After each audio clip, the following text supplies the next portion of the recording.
My name's David Adams. My work as a photojournalist takes me to some of the most remote places on Earth. This time, it's to a frozen wonderland that defies description. For years, it's been a closed country, and now it still remains one of the last unexplored places on Earth. This frozen waterfall sums up Kamchatka, a place of temperate summers and Arctic winters. And I'm here on a special mission. I've come to meet some remarkable relatives of the first Americans. The Indians of Russia's wild east. To find them, I must cross a corner of Siberia so cold that death strikes the unprotected in a few hours. And as I go, I discover some of the Cold War's darkest secrets as I enter the Forbidden Zone.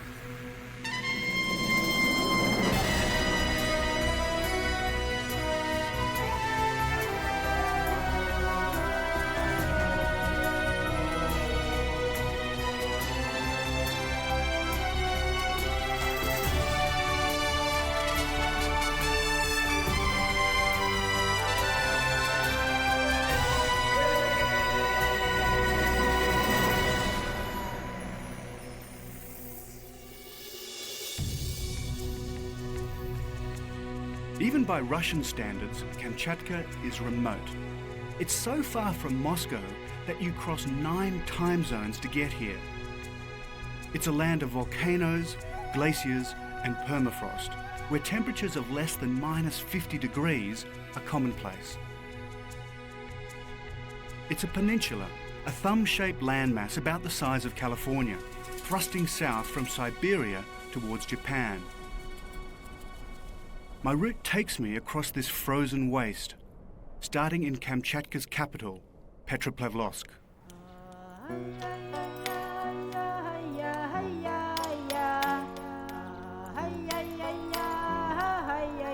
There's little to recommend Petropavlovsk, with its dreary factories and ugly Soviet apartment blocks. Once a sleepy fishing village, it was transformed into a Cold War arsenal.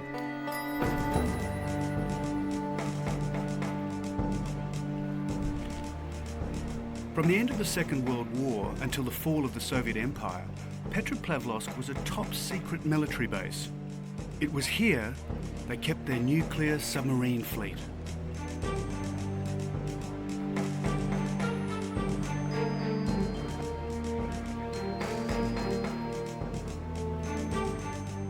It wasn't just Petropavlovsk. The whole peninsula was forbidden territory. Kamchatka had become an off-limits exclusion zone.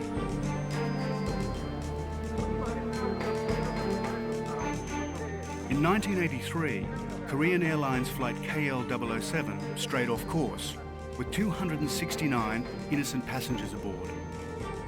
It was accused of flying a spying mission and shot down in Kamchatkan airspace. There were no survivors.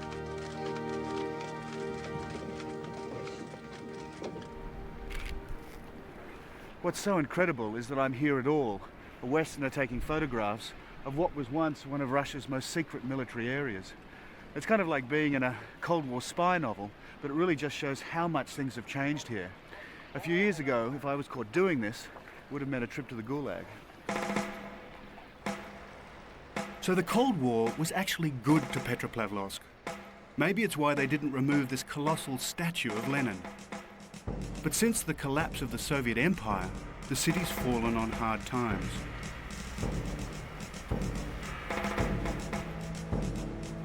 Gone the huge military infrastructure, gone the cash flow to support the Soviet war machine.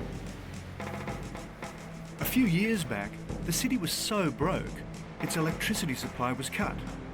They had to use a nuclear submarine for emergency power.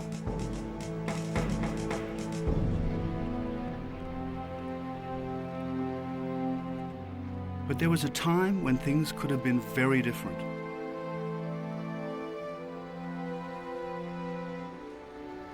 The irony is that this bastion of communism almost became part of the United States, not once, but twice. In 1867, when America bought Alaska from Russia, Kamchatka was also up for grabs, but the Americans didn't want it. Then in 1920, Lenin was so broke, he offered it to an American millionaire on one condition: it must remain communist. Again, America refused it. But I want to go back to a time long ago, long before there was any Russia or America, back to a time when humans first roamed the earth.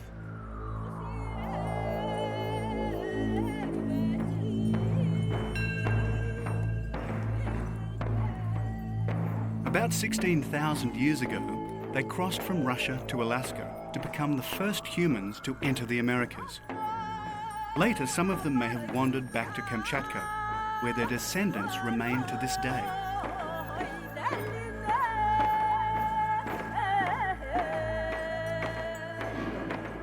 These are the people I want to meet, the closest living relatives of Native Americans. Siberia's Indians, hidden deep in Russia's wild, wild east.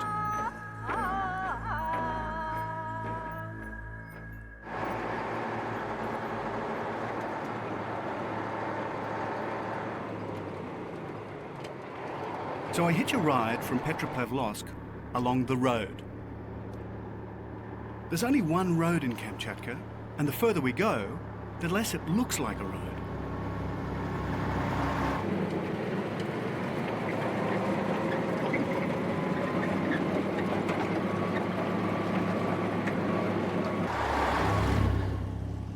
And at the end is Avangai, population less than 500.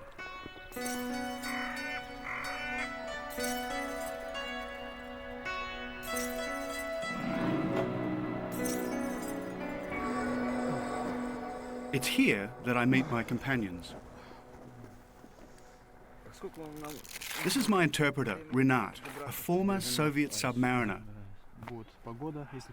With him is Victor, our wilderness guide. What problems does Victor see over the journey?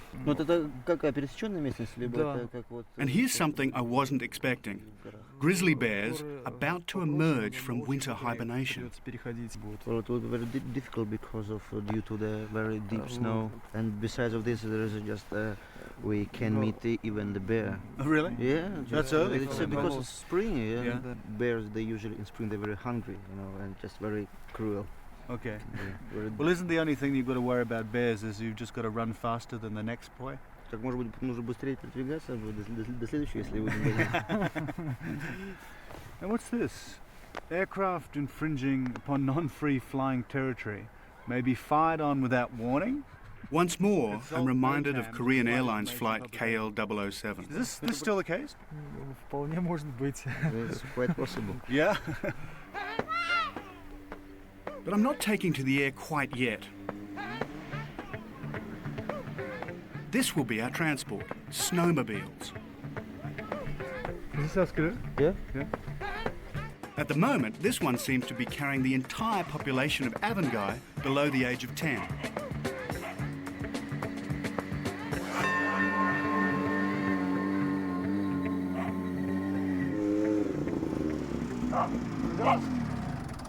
Привет. How are you? Как дела? Very good. Hi guys. Now, I've ridden snowmobiles before, but never Russian ones, and they don't inspire much confidence. But they're anxious to lend me this one. So he's happy for us to use it for a few days? Ну, мы можно его чуть попользовать? На несколько дней возьмем? Yeah, you're welcome. Good. Okay. Thank you very much. Спасибо Alexei. большое.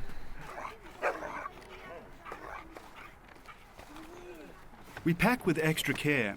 Once we leave, there's nothing but snow and more snow. Our lives depend on what we bring.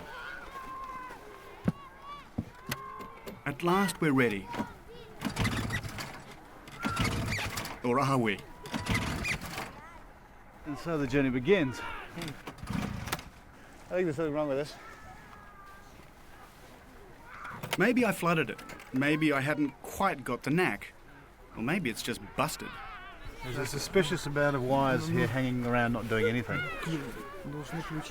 But it's probably better happening here than out there. Before long, there's a complete mechanical strip down underway. And I hope they know what they're doing, because I don't.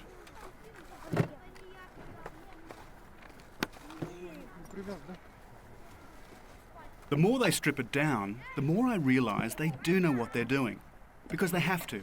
We're a long, long way from the spare parts store, if there's one at all.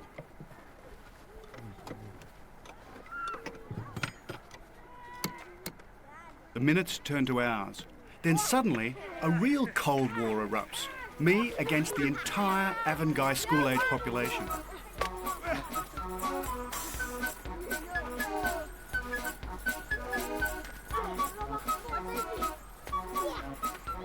I think I've started World War III here.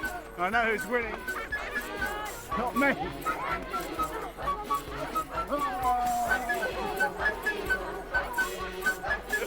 Then finally, Russian ingenuity overcomes the problem. At last we're on our way.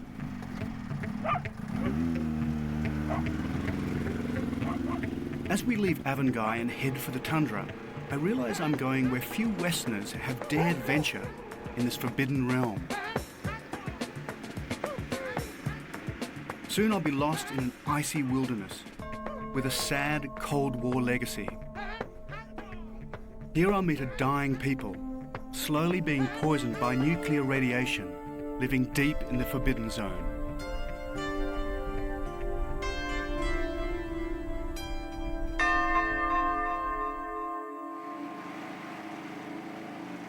It's spring in Kamchatka, in the Russian Far East.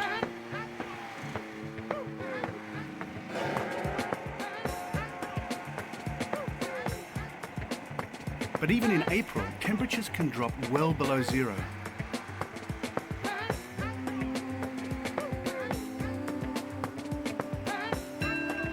I'm looking for the Evan reindeer herders, a tribe with close links to American Indians. It's hard to accept that parts of this beautiful wilderness were once used by the Soviet Union to test weapons of mass destruction. But it was, and amazingly, people still live here in what was once the Forbidden Zone.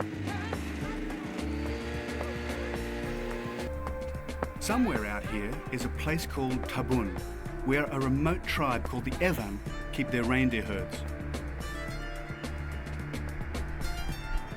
We're making good progress, and I'm getting the hang of my Russian snowmobile, and I'm glad to say it hasn't missed a beat.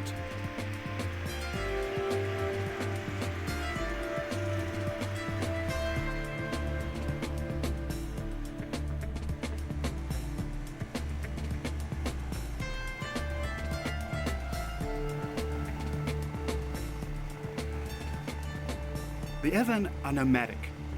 Maybe they're in Tabun, maybe not. That's if we can ever find Tabun. It's rather like searching for a snowflake on a glacier.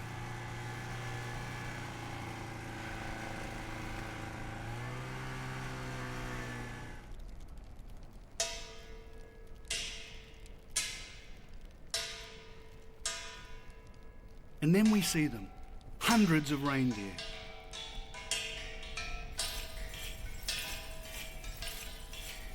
But life for these reindeer is not easy.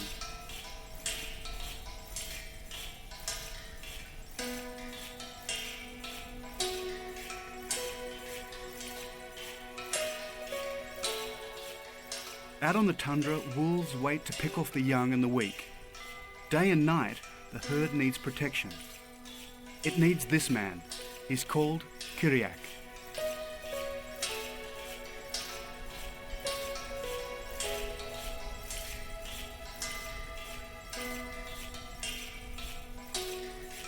Kiriak is a legend among the Evan.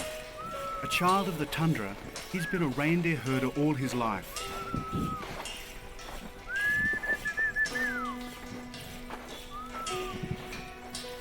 And as an Evan tribesman, he's so closely related to Native Americans that there's even a genetic link. In Soviet times, the herd was a collective farm. Now it's a tribal cooperative with private investors. But whatever it was, or is, Kiriak is still the boss. And how many reindeer does he have here? Киряк, сколько у тебя здесь? 1300, 1200. Ну где-то так, 1300. 1300 approximately. There's no shortage of reindeer in Kamchatka, but there's a distinct shortage of Evan tribesmen. With only around 1,500 of them left on the peninsula, it makes Kyriak a bit of an endangered species himself.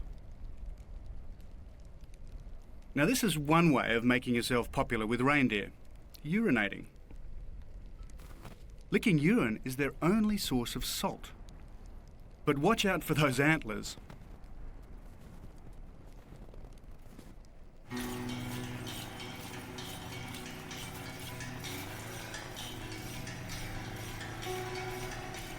It's the mating season, and two stag reindeer fight over a female.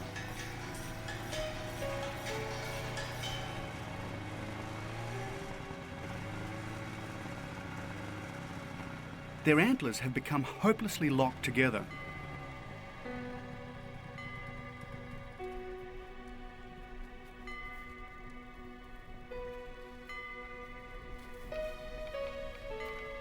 This is the downside of having beautiful antlers. If squabbling reindeer can't disentangle themselves, both may lie there until they die, so the antlers have to be broken.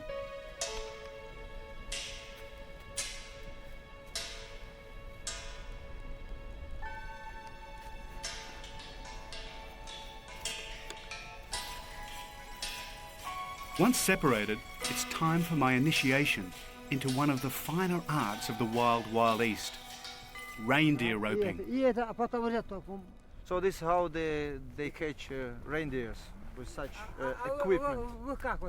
So he's a Kamchatkan cowboy. Ты как настоящий а ты камчатский ковбой. We'll try. Давай попробуй. You may even catch one. Ah, okay, we'll see how we go. Посмотрим, как пойдет. Now you might think this is easy. Toss a lasso into a forest of antlers and you can't miss. Surely it must find a hook.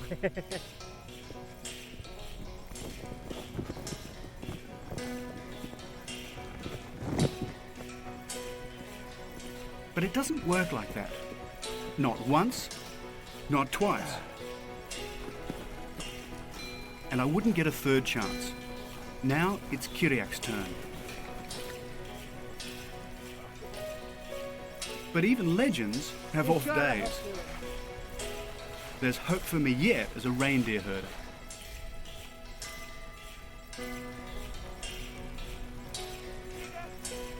In the end, it's his nephew Sergei who gets the deer.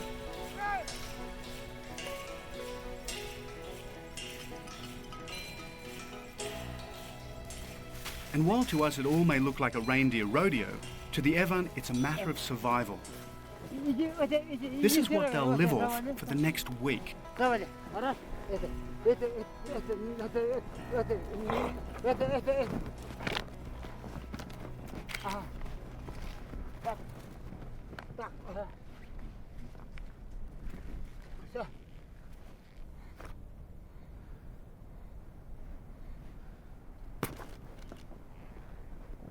With speed and efficiency, they butcher the reindeer.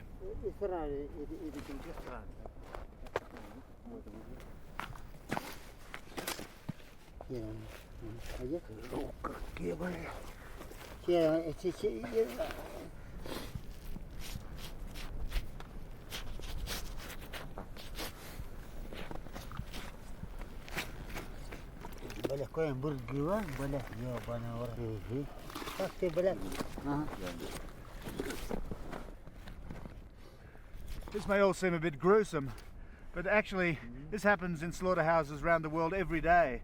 Out here they've been doing it for thousands of years, naturally, just like this, and living off it.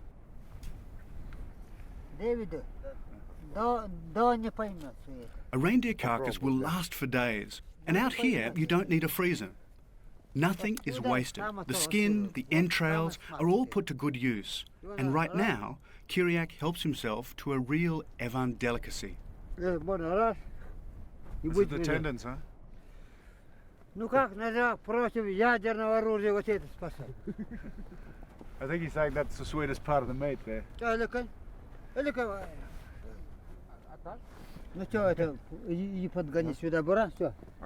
As an honoured guest, I'm not forgotten, Actually, I must accept whether I like it or not. Well, this is about the most nutritious thing you can eat out here, the marrow of these bones. I'm not particularly partial to raw meat, but this is something I figure I have to do.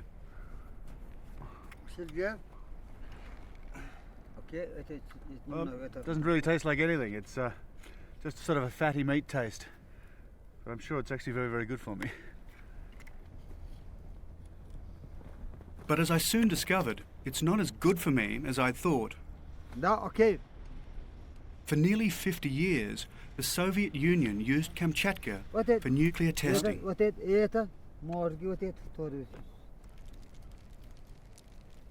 The resulting fallout still contaminates the soil, which contaminates the grass, which contaminates the reindeer, which in turn are eaten by the herders. Not surprisingly, their cancer rates are 10 times the national average. Itelmen, объясните им это.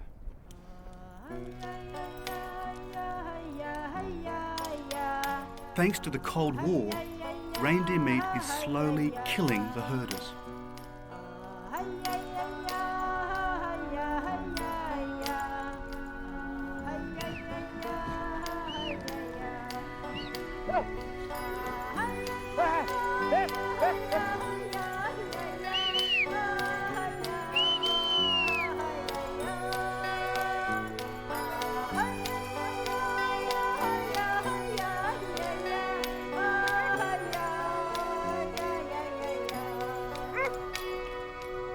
That night we stay in Kiriak's yurt, which not surprisingly is similar to an American Indian teepee.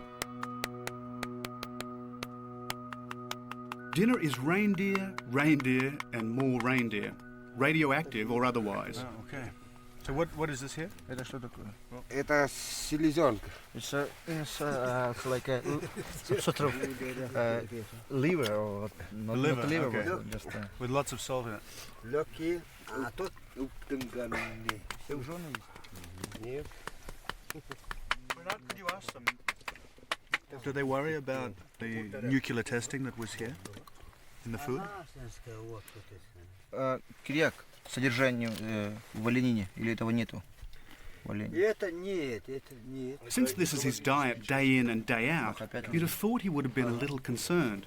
Нет, Oh, it's я very clean замечаю, and это natural product, so you don't be worried about this. So they don't think there's any problem No. from the years before.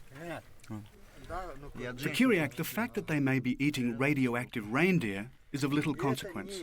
Besides, it's not the Evans' only health problem. Путешественники, русские, там, американцы, они болели СНГ, а мы не болели. How do they call this disease which is destroy your teeth? What do you call it? Kiriak means scurvy, a disease the rest of the world had almost wiped out 2 centuries ago. It's caused by lack of vitamin C, Because they eat too much meat. but it's preventable by eating fresh vegetables or drinking orange juice. Это пиво есть, ну, However, fresh vegetables don't grow in this climate, and orange juice isn't easy to come by out here. Пожалуйста. So as the vodka flows in the sub-Arctic twilight, we toast our cares away to the distant howl of the wolves. To good health. За здоровье. На здоровье. Tomorrow, an old Soviet armoured vehicle comes to my rescue, as the forces of nature conspire against me. I push still further into the forbidden zone, as I search for another people of the Siberian tundra.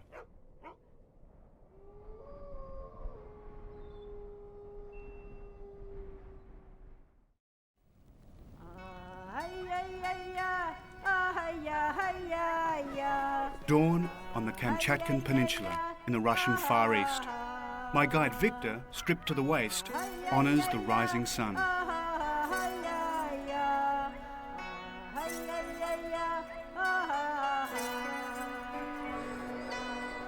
And in the frigid air, the youngest herdsman, Alexei, returns. He's been up all night guarding the reindeer from wolves.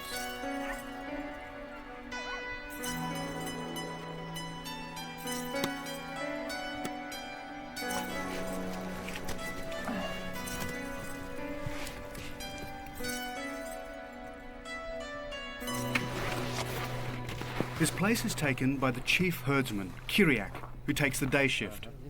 The herd needs protection all the time. His skis are homemade. Without them, he'd sink into the snow. The bases are lined with reindeer fur, so when he climbs hills, he can grip the snow. And as I try to give my own skis a run, I wish I had Kyriak skins in this world without ski lifts. The ski lift to the right! To the Evan, climbing hills just to ski down them must seem utter madness.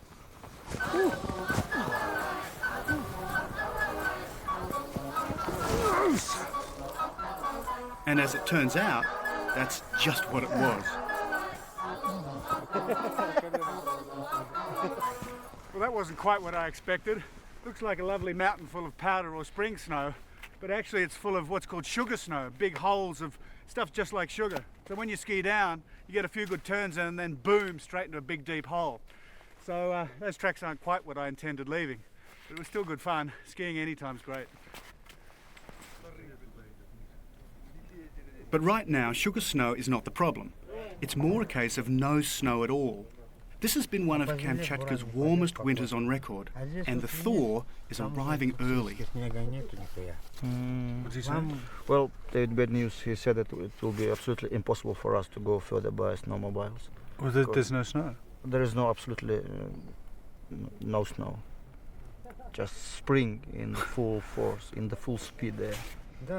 My route is supposed to take me to the west coast and the remote settlement of Kovram.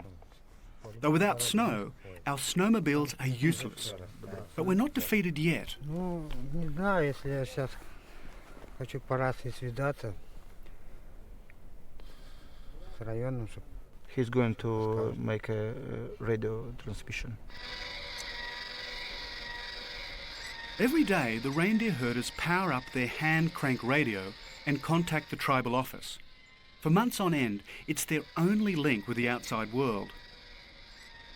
Maybe there's another way of getting us across the mountains. Maybe one of the regular supply vehicles can be diverted to pick us up.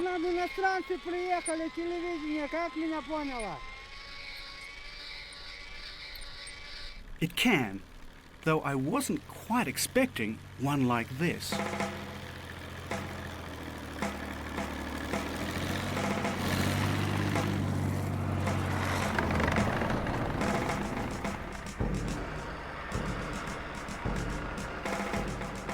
In Russia, old Soviet army vehicles never die. They just get sent to Kamchatka, where they become an indispensable form of transport in a world without roads.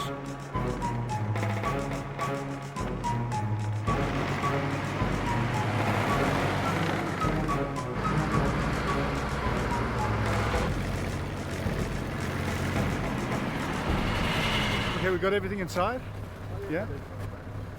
They're a cantankerous, dirty, but cost-effective way of carrying heavy goods.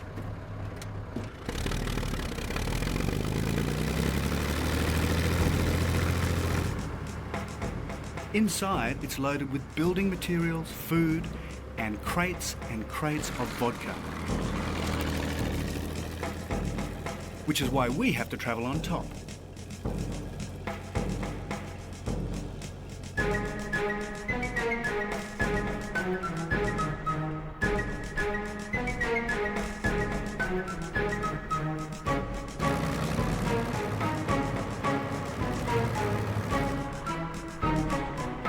With diesel fumes belching in our face, we're underway, literally back on track.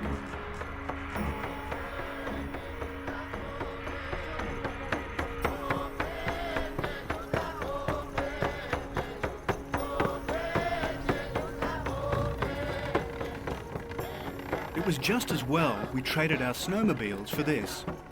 But as we go further into Kamchatka's wild interior, we find the thaw is well underway. It's already melting the river ice.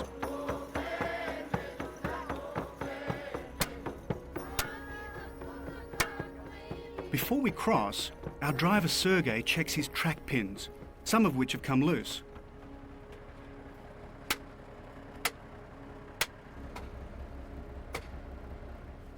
We wouldn't want to be stuck in the middle of this.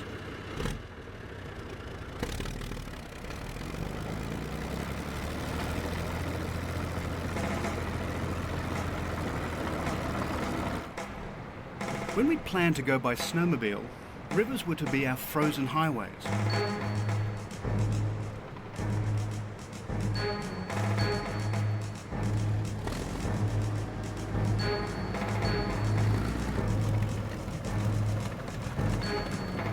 This river we cross comfortably.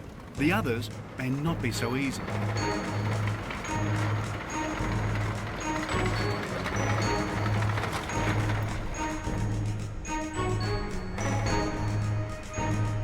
Further on, the thaw is even more advanced.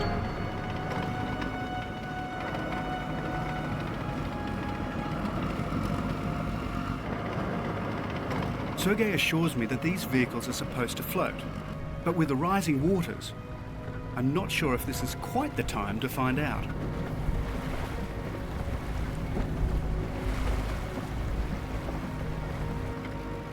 We managed this river just, and there's deeper yet to come. So with the way ahead once more blocked by the thaw, we divert to the town of Esso. Tomorrow, an amazing encounter with magic as I visit another of Kamchatka's disappearing people, still clinging to their culture in Russia's wild, wild east.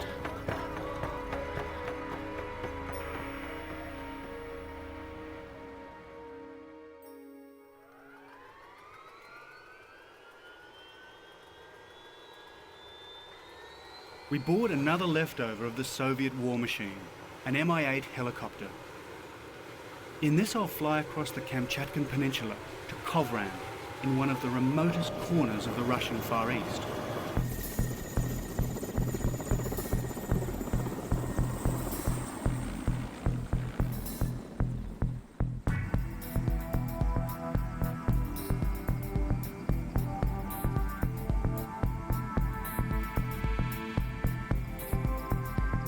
As we rise above the town of Esso, I'm slightly apprehensive.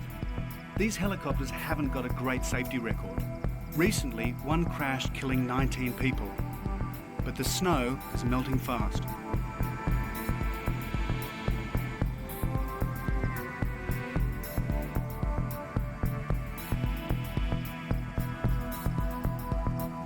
While it's melting on the lowlands, it's not melting on the mountains, even on those which you'd normally think were too hot to handle.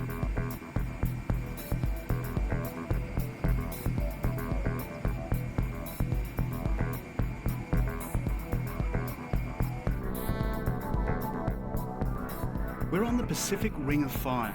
There are more than 200 volcanoes in Kamchatka, making it one of the most active volcanic zones in the world. At any one time, there's usually a volcano erupting somewhere, though fortunately, not this one.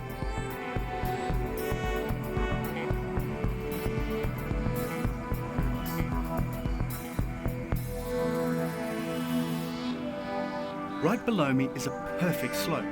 If I can land on the top, I can grab the opportunity to do some serious heli-skiing.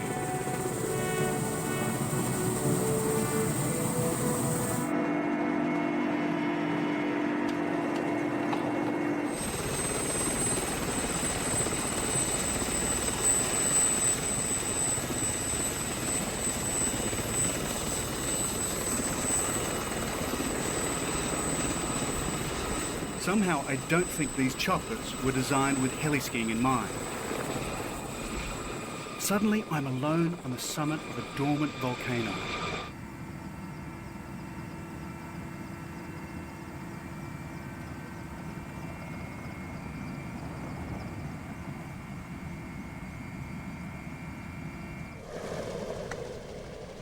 Well, this is about as high as it gets in Kamchatka, 4,400 meters.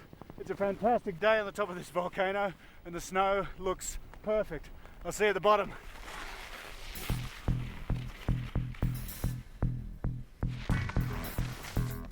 I'm beginning the ski run of a lifetime.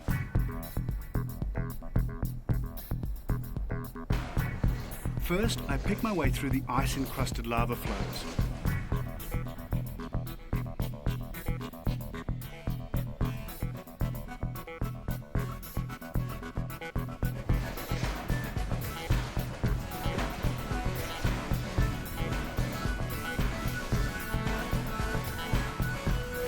then a traverse across the collapsed crater.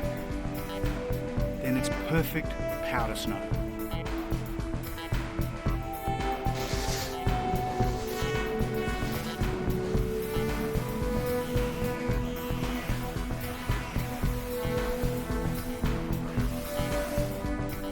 I've skied some pretty good slopes in my life, but none like this. It's the run of my dreams.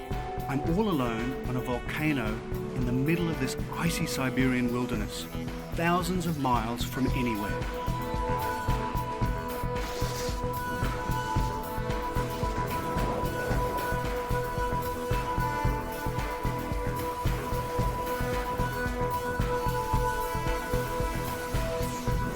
It seems to last forever until I reach the bottom, where my legs finally give out.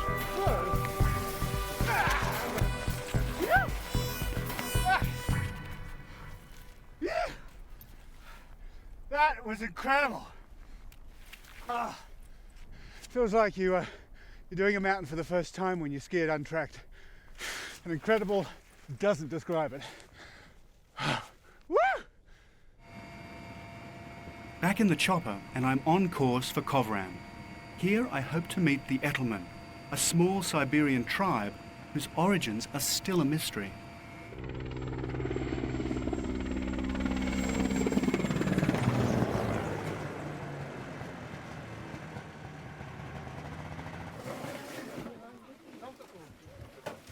When strangers land in Kovran, the whole town seems to turn out. David, did you take the rifle? Huh? Did you take the rifle? Being literally at the ends of the earth, few ever come this way. For Kovran is remote, even by Kamchatkan standards.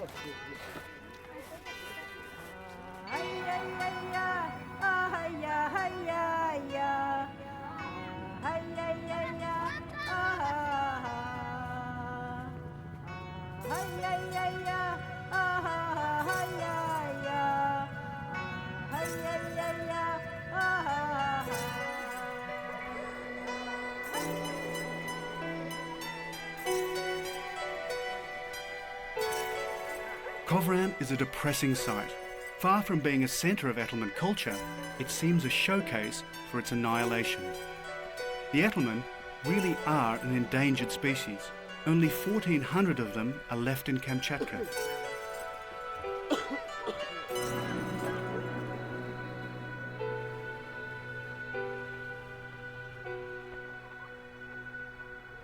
In 1917, the Soviet government forced them to leave their traditional grounds and settle here in ramshackle huts.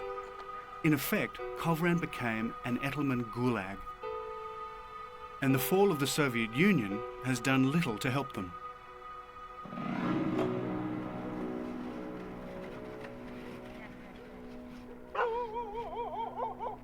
Nothing much seems to happen in Kovran. On the surface, they seem a broken people. Yet another minority group crushed under the iron fist of Soviet domination. But persecution didn't kill their culture, it just drove it underground. And now, with the Soviet Union gone, Itelmen culture is re-emerging in Kovran.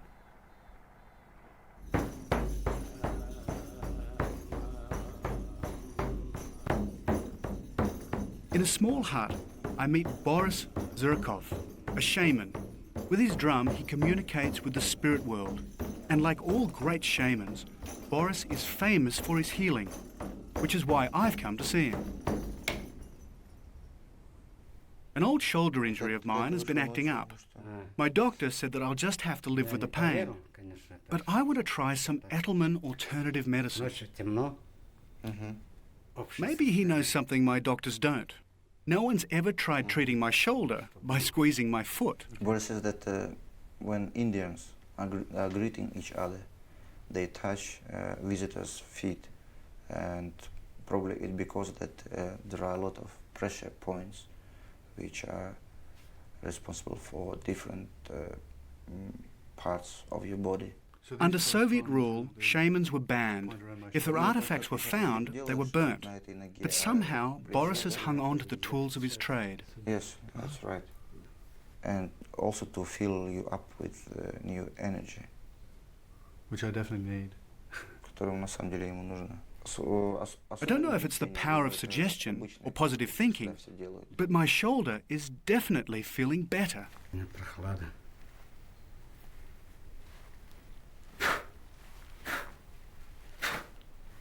Шевели.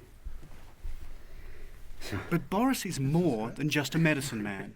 He's also the driving force behind the resurgence of Itelmen culture. Ну давай. I've got much more strength. Thank you very much. Очень много.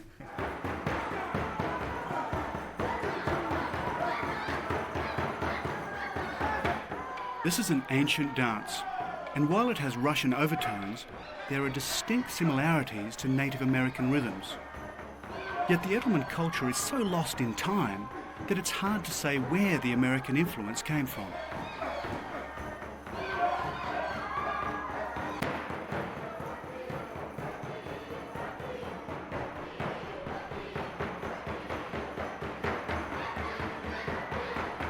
On the floor sits a bear skull, a reminder of the days when they danced to honour the spirit of a slain bear.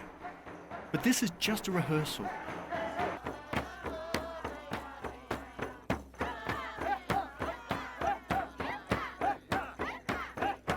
Outside, they wear traditional costumes, similar to native North American dress. And it's not just culture they're preserving, it's also their language. Only 350 Itelmen speakers are left in Siberia.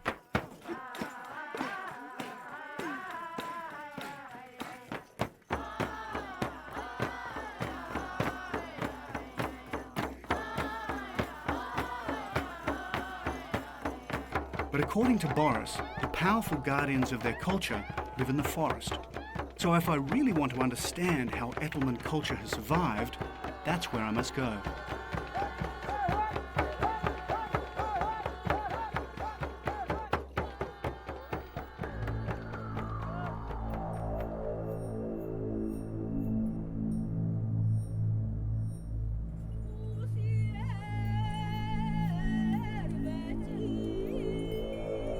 Tomorrow, I take a journey by dog sled as I delve deeper into their sacred mysteries and visit the ghosts of the Itelmen past.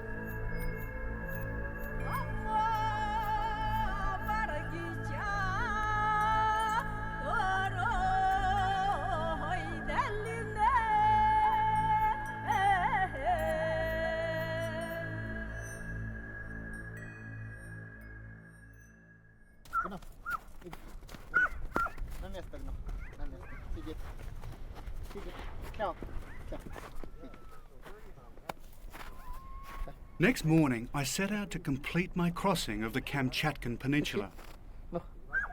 Привет, Anatoly. How are you? Привет. Good to see you. Сейчас. These are fantastic doggies. Look at But it's also a mystical journey. If I'm to visit the Itelmen guardian spirits, there's only one way to get there. You know, the thing about sled dogs is you'd probably expect to see huskies out here, but they're this mixed breed of what I guess we'd call mongrels, but they're the fastest and the leanest dogs for all the running that they do out here. And as you can see from their faces, quite a bit of wolf in them as well. It doesn't matter where you are. Put a number of dogs together, signal the concept of a walk, and they all start barking.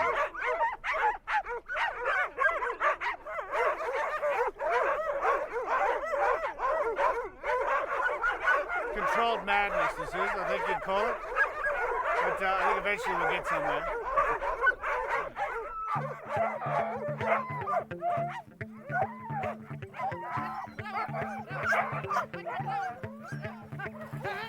We're off on a 6-dog-powered sled with one puppy in hot pursuit.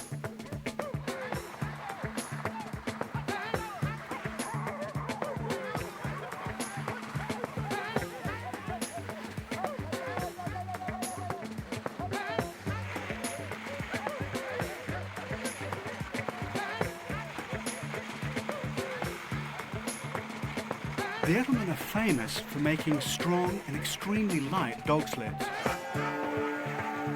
Unlike snowmobiles, dogs don't need spare parts. Before long, our dogs settle down to a steady trot.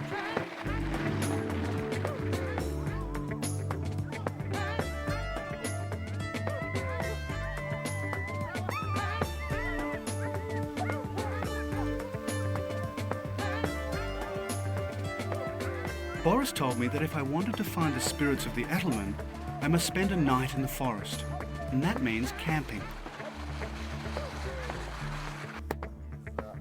Острова навстречу на простор речной волны выплывают расписные стенки разина челны. During the summer months, the Itelmen pitch their tents on top of platforms, balagans they call them, and sleeping on one of these can save your life. Когда, где и сколько? Как поставишь, так и будет. Ты не говори. Сегодня у нас девка. With spring arriving early, the grizzlies are stirring from their winter hibernation, and we don't want to be on the menu of any marauding hungry bear. Предупредят. Я тебя первого вниз спущу. Ну, у нас есть чем отстреливаться. Хватит этих дров. So I suppose I'm taking a bit of a risk wandering off alone like this. Kamchatka has one of the world's highest concentrations of grizzly bears, so I hope the forest spirits will protect me.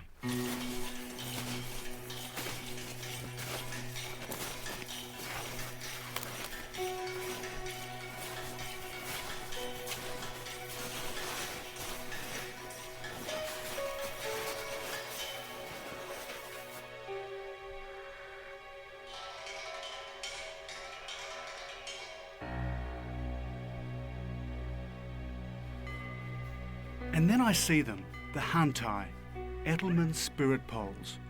They look similar to North American Indian totem poles, but because of the mystery surrounding Itelmen origins, no one can be sure of their connection.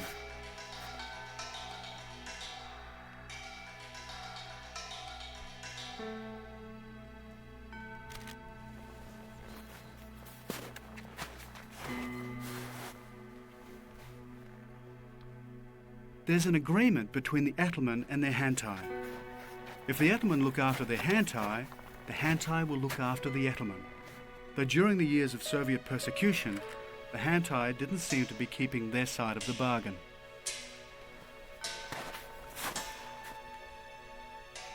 But now, the godless state has fallen. Itelmen culture is emerging from its gulag, and the Hantai are back in favour.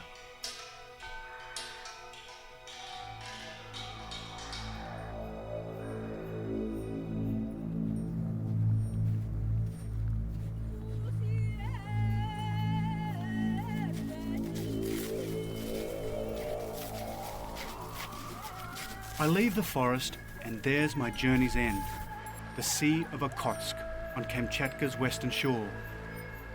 It's a coast that faces Mother Russia, the past and memories of cultural repression. To the east lies America and distant cousins, now not so distant.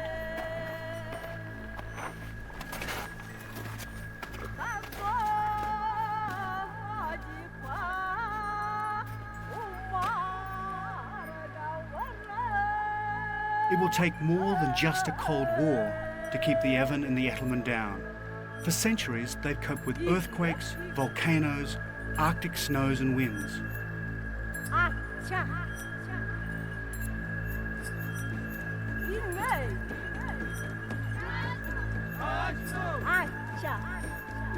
Empires come and empires go, but somehow the people of the Forbidden Zone always seem to survive in Kamchatka, in their icy wilderness at the ends of the earth.